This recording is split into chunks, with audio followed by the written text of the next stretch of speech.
Follow-up questions tend to be a little bit more difficult because they demand a lot of strong listening.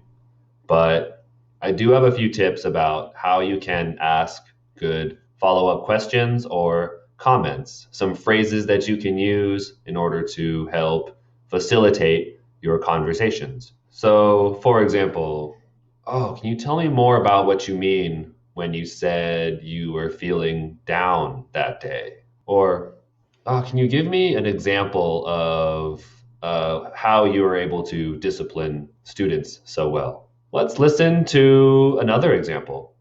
It inspired me a lot. He said that making a movie is like creating a world. But I wonder, what does it mean by creating a word in your sentence?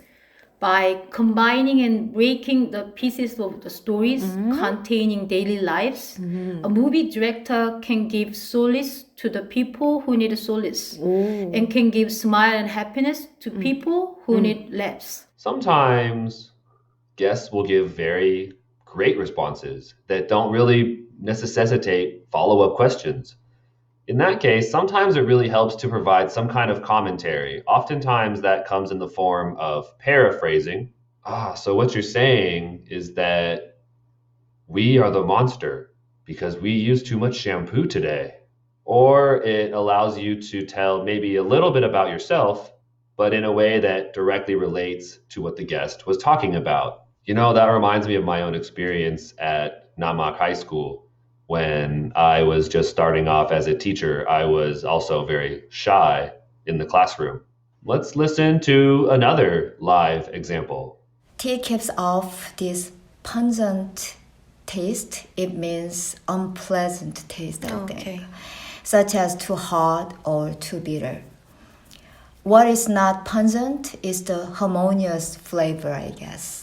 Oh, so you mean that mild taste is the harmonious flavor, and it sounds like it is not the matter of taste, but the matter of thoughts or the other things. Yes, completely.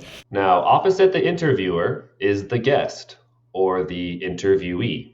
When it comes to being the interviewee, there's a lot less pressure to ask the right questions or to facilitate the right follow-up. For the interviewee, the main goal is to keep talking. Now, how do you keep talking? That can be difficult sometimes. Details, details, details.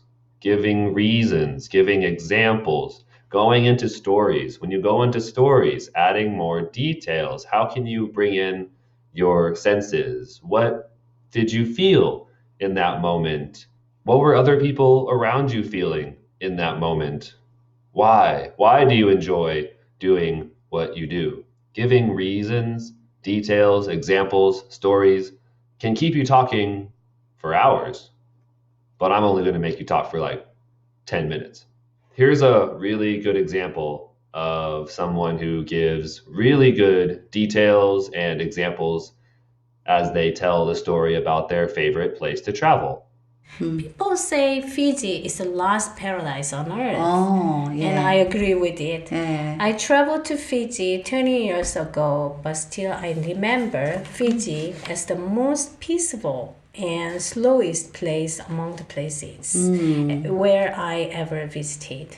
I was very impressed, especially about people there.